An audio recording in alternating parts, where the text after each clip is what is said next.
Guy just come back from Burger King. You know, what's going on? Yeah, well, it's a lot better than pills, because if you take pills, somebody could save you. You know, you're leaving no doubt if you're making a suit out of dynamite, you're gone. I like how you also have to have the hat because you're worried that if it just blew up your torso, exactly. Somehow you'd still be alive. Your head would be in a glass jar somewhere. Yeah. Or cryogenically freeze it. Bring me back. I don't want to come back. Just kill me. This made me think of a great way to do it, though. You know what would be a great way to do it? The thing they do in the cartoons where you hook a bomb up to one of the keys on the piano and you just play the piano until you hit the key and it just... That would be great. I would do it that creative way to kill yourself. Well, hey, Will, thanks for calling. We got another guy. Hey. All right, here's Matt. Matt, what's going on? How would you kill yourself? I'd take 4 shotguns and put them in a row on it, and each with a shot. And then I would go out and I would eat bratwurst, sauerkraut, coffee, just load up. One at the head, one at the stomach, torso, set up on a trigger, pull the trigger. That way when the cops come to clean it up, they're haunted for the rest of their days and the house is unsellable. Well, how would the string work? You just got it hooked up. It's just a simple little thing. You make a little stand. You put little pulleys on there with the string through the triggers, and that way one jerk and it's over. All right, man. Dude, by the way, if you're not a baseball announcer, you're wasting... How doesn't he sound like would he have a great baseball announcer voice? I don't know, dude. I'm trying to get past the 4 shotguns. the bratwurst. That was hilarious. How would you do it, Matt? I'll take 4 shotguns and line them up in a row. Let me tell you something, McMahon. My God, JR. All right, Colin. Matt, thanks for calling. We're going to go to Colin. A unique way to kill yourself. Colin, how would you do it? Hey, what's up, Mr. Burr? What's going on, man? Hey, if a doctor ever sits me down and tells me that I got the tumor, I'd say that I always douse my truck in gasoline, light it on fire, and drive it right through the glass doors at the Allstate building up in North Jersey. Then the stage 2, if I survive that, is basically the end of the second Rambo film. That place will look like Waco by the time I'm done. You know what I'm saying? No, I don't, because I think phase 2 was you in the burn unit. And I didn't see the second Rambo. So. You never know, man. If I get a chance to shoot the place up, didn't have a real good driving record, and I gave untold fortunes to the Allstate people. Why do you hate Allstate? Allstate Insurance? Yeah. Oh, well, it was pretty bad. I was on PAPE, and my insurance agent was like, well, you're high risk, young man, so we're going to have to see. Of course you're high risk. You're talking about driving gasoline-covered fucking cars in the buildings.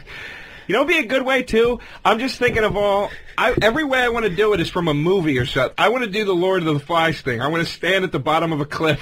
Why you said you want to do it with pills, Joe? Because now my mind's reeling. I want to stand at the bottom of the cliff and you to push a boulder over onto my head. Dude, I got a better one. This guy wants to kill himself. He knows that his neighbor killed himself with a tractor. Lone Ranger. Yeah. Yo, what happened? Well, what happened was my neighbor, he got a little depressed, which a lot of farmers do back in Iowa, and he just got himself a tractor, one of those bucket loaders, and put it in low gear, and then walked out in front of it and let that bucket loader just smash him up against the side of the building. Jeez, I think that was pretty damn creative myself. It sounds pretty painful, too. That does. It sounds painful as well. So he crushed himself? He crushed himself, the chest, right to the chest. You know, bucket loader has a blade side of it. Hit him right in the chest. Believe it or not, I don't know that. Oh, it does. Yeah, that's right. You're not from Iowa. Everybody there knows that. Why the fuck? I don't know who's listening. All right, thank you for calling, dude. Everybody is calling it. You know what you got to do? You get on top of a silo right after you empty the grain out of it. Yeah. Then you do a reverse backflip, and I got the whole bottom bunch of pitchforks. Yeah. And a fucking scarecrow. Because the point is, you want it to be as suffering as possible. Like every one of these is pain fucking ridden and like why? No. Dynamite suit was good. 4 shotguns with the string, and then the cops got to clean it up. This comedy in that, but dude, bucket loader, light a truck on fire and start driving it. That's a great... like you're not going to end up going through the Dunkin' Donuts by accident. And then you're going to somehow get out as you're on fire and start shooting people. I like it. All right. Anyways, during the break, we wanted to welcome Rachel Feinstein to the program. Hey, how is it? I'm wearing a gentle peasant top so I can counsel anyone tonight who's thinking about killing themselves. Very nice. Who are not suicidal. So evidently, Joe, you and Rachel had a big argument about Jews. Yes, we did. This is the thing. Joe wants to go off on Jews, and how it works wait is... a second. No. You need a Jew in here. Joe, just let me introduce the segment. I don't want to go off on Jews. Be careful how you paint this. As I'll fucking show up to my spots this week, and there'll be a line through my name. What are you saying, Joe? The Jews run entertainment? I'm not saying they run it. I'm saying they got a good footing in there. You gonna leave me hanging? No, I'm not. No. What the argument was that. Well, here's how it started. Let me preface this. I saw a documentary called Mr. Death. You've seen this. I know you've seen it, right? Mm-hmm. And we got Mr. Death up here on the message board. Drink brake fluid, strap himself to a North Korean nuclear power plant. Hold on. Here's the thing. So I watched this documentary called Mr. Death, and what this guy did was he was an engineer that designed capital punishment devices, right? Like gas chamber release things or whatever, and then lethal injection gadgets and whatever. So this guy got hired by some Aryan guy in Germany that thought that the Holocaust never happened, to go to Auschwitz, to go to its remains, to chip pieces of the brick off of the remains of the gas chambers, have them studied in a lab to see if they could find traces of cyanide, whatever. So this guy goes and does it. They run these tests. They're kind of faulty. They're not proven. They're not that reliable. But the tests come back negative for traces of cyanide. This guy becomes immediately convinced now that the Holocaust never happened. Now, I don't agree with that. Of course I think the Holocaust happened. But what happened to this guy was he went on trial to testify about his findings and his beliefs. He published a report to support his theory. And it was like overnight, the guy's life was just ruined. Right. Like he had no job. His family was gone. He couldn't. He got evicted. Like everything was just destroyed. Like his life just fell apart.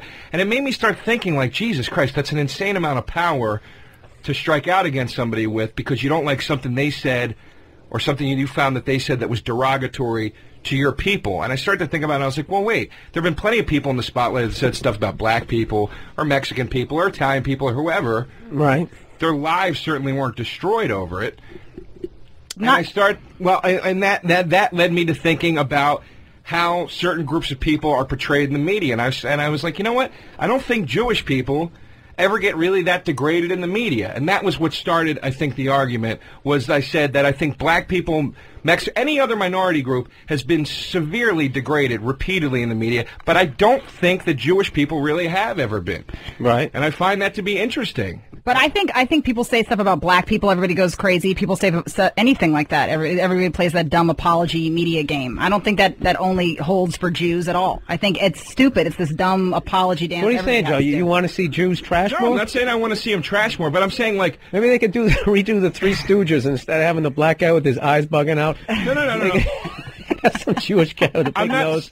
I'm not saying a yarmulke on the end of it. I'm not saying I want them trashed more. What I'm saying is, but like that's what I'm talking about. You have He's saying that they're not portrayed in enough of a grotesque and vulgar light. Am I correct? No, that's not what I'm saying. What I'm saying is, every other race has been, and Jewish people never have been. There's never... Look, you've had the Black Butler stuff. You've had the Latino gang stuff. You've had the Italian mobster stuff. You've had the Irish drug... Dude, you're doing the Marlon Brando. But you've had all that stuff, but I've never seen, like, a thing, or a TV show. You're talking about all kinds of media... Right. But I've never seen a TV show... or a movie. Notice the Jew can't speak at all. No. Not allowed to speak. Hold on. I never saw a TV show or a movie where it was like repeated, the cheap Jew guy that is so. I know what he's saying. I kind of know what he's saying. You're saying like there's like horrific Absolutely. horrific shit with like black people, like back in the day, like you watch, even like that Tom and Jerry shit we were talking about, like Yeah. the housemaid Thomas. She got like a fucking handkerchief, the kerchief around her head. I don't know, but I think that's because people, I think in general, Jews, including the way Jews feel themselves, I think people sort of find Jews so distasteful that it's almost better not to mention them at all. I think a lot of times, in a lot of movies and situations like that, people sort of feel like, oh, why even bring What's a the Jew most into it? offensive thing No, you've no seen? way. What's like the most offensive thing that you've I guess, seen in you like know, movies? I feel like it's less that there's like outrageous. I feel like the anti-Semitism in movies and media and stuff like that is less that there's all these like these bad, you know, ugly things about Jews. It's more just that they're not really represented that much. Just like the way people become famous and they all change their names or de-Jew their names or whatever. Like you can't think of like very many like hot movie stars with Jewish, really Jewish names. You know what I mean? But again, you can't think of a lot of hot movie stars.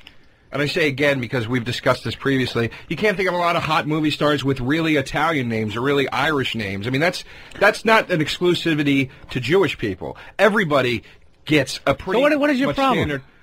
Standard. It's not a problem. I'm just saying I'm just saying I find it interesting that I've seen the Indian guy with a dot on his head running the convenience store a million times. I've seen the stingy, racist Korean, oh, you get out of my store. I've seen that a million times. I've seen the bug-eyed butler a million times. I've never seen the Jewish guy that's like, I can't deal with it. $1, you're out of your mind. I'm so cheap. You know, like I've never seen that. And the closest I've ever seen come to it is Woody Allen. And I don't think that's even remotely close. I feel like because people don't talk about Jews all that much. Not that many families are Jewish, like on television. If they are, it's the Jews talking about being Jewish. It's not, you know, somebody else, you know?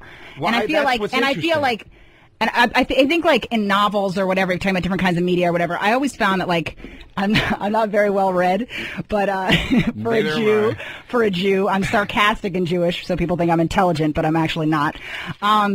But I've noticed that in novels, whenever the Jew appears, it's usually in some sort of dark climax of the novel. You know what I mean? Like they found out that somebody's reputation was ruined. Oh, so you guys get trashed in books? We do get trashed in books. I feel like in most books, but nobody reads. This is the worst show to prove that point. I know because I haven't even read any of these books. No, So but what are you basing that? So what are you basing that on? I've read a couple of Jew. I have a point. I've read a couple of books, and I'm really falling apart here. And I've read a few Russian. Joe, I don't think Rachel even has a fucking point here. I might. This was a really dry conversation that went nowhere. I feel that I may. I've read a couple of Russian novels, and I seem to remember that usually when someone's reputation is in the process of being ruined, it comes out that they have a Jew cousin. There's like a vulgar Jew cousin. So you had to go to Siberia to find something offensive? No, you know what? I'm not famous, and my name's Rachel Feinstein. I'm clearly a hotbed of talent. It's like it's clearly stated in Jackie Collins' third novel, after the Stevie romance scene between the two cousins. A Jew comes out of the woodwork, and everything falls apart. Well, listen, I did have one. This is the thing, though. You can still have like a black pimp, you know, a black dude shooting the place up. But I don't think you could never do that Jewish character, though. You could never have the stereotype of the blood sucker and that evil, the Farrakhan's version of a Jewish person. You could never have in a movie, but you can have the Klan's version of a black dude, no problem. And Hollywood, is that what the fuck you're trying to say here? Hollywood is still exploiting all these other races. But when we had this argument, I didn't say that there was tons of examples of Jews in media being portrayed grotesquely. That's not what I heard. I heard you had examples. But you did say... I said if I had them, I would have brought them here. I'm clearly worthless. Now let me finish my goddamn point. What I said to you was that, this is the Attack the Jew segment. I couldn't think of a lot of bad examples of Jews being portrayed in the media. What I said, though, I said the anti-Semitism is more in the fact that people change their names and don't want to publicly be Jewish, like have really Jewish names. Because they want people in Kansas to go to the movie. They're not considered as attractive. That's what I said to you. That was my point. I actually I didn't have anything to argue that. I'll tell you, what the hardest crowd I've ever gone in front of, Hasidic Jews. Everyone talks about a black crowd.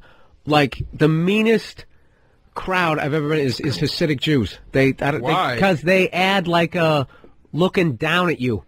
I can't describe their vibe.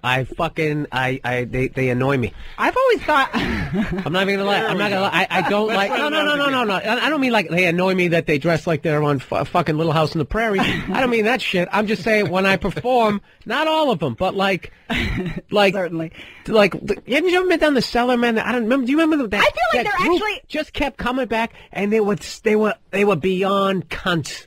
I feel they were the worst. Worse. And like black crowds are brutal. I feel like actually, sometimes. I actually feel like they're opposite because their lives are so devoid of anything fun.